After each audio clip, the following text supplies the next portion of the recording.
Today I would like to talk to you about the hip flexors, especially the hip flexors relating to extended length conditioning.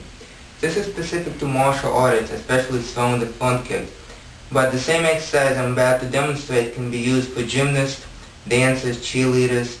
What a lot of people don't know is that the hip flexors need to be also very strong in extreme range of motion or extended length conditioning. Okay? Now, this way, I'm not talking about the kicking leg anymore, but I'm talking about the supporting leg. Let me explain what I mean. When a front kick is thrown, if the hamstring is not flexible enough, the pelvis will shift to allow the hamstring to be a little bit longer. Okay, this can be rotation of the pelvis. The rotation of the pelvis causes the lengthening of the hip flexor. Okay, that's one point. The second point is when the body, let's say this is the most that you have the flexibility in your hamstring, so if the leg goes up, the body will go back to compensate. Because you can't bring the leg up anymore, you have no flexibility in your hamstring, let's say that's the case, the body goes back. If the body goes back, you could see that now the hip flexor takes the pressure because my body is behind the center of gravity, so the hip flexor as well as the abdominals is under pressure in the stretched range of motion. Okay? So for me not to get injured, now we're talking about supporting leg again, not the kicking leg, because most people practice the kick, most people do some kind of conditioning for the hip flexors in the normal range, but for the extended range, not to get hurt, the muscle must be strong in this range. Okay? Abdominals as well, but most people do exercise for the abdominals, so that's not a problem. Okay? Very often, people do this exercise, sometimes with a weight, sometimes not. Good exercise, but it does not isolate the hip flexors. Okay? Because also the hamstring on this side, the glutes on this side, a little bit of quadriceps here. I also work in quadriceps here. So it's not only this muscle. We would like to isolate this muscle. Okay? And I'll show you how to do that.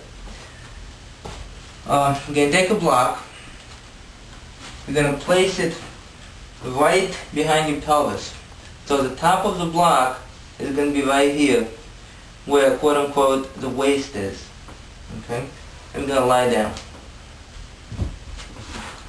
Now on one leg, we're going to do obviously this exercise on both sides, but you should never do anything on one side, but I'm just going to put it on one leg that I'm going to demonstrate with.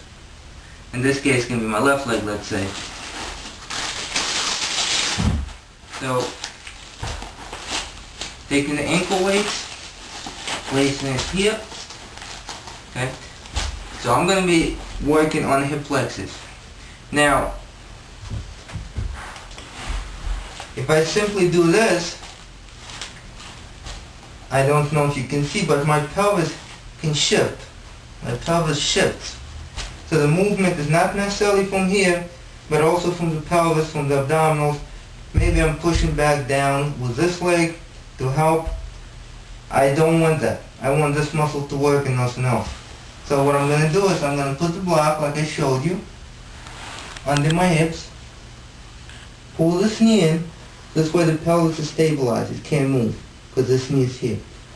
And lift. I'm going to keep the knee locked. Okay? Keeping the knee locked. I feel the stretch here. I'm pretty flexible, but I still feel the stretch here. And I'm going to bring it back up and down. I don't have to bring the leg all the way up. Just a small range of motion, the one that I need, the extended length conditioning. The more I pull the knee, the more I feel the stretch here. Okay? But I'm keeping this knee here to stabilize it. And up. And down. Keeping the knee locked. Because if I bend the knee, that's it. Nothing is happening here. So it's locked. And this exercise also is going to help you for your true front split. Okay? Because when you do a true front split, there's only so much that your hamstring can do Some of the flexibility got to come from the hip flexors.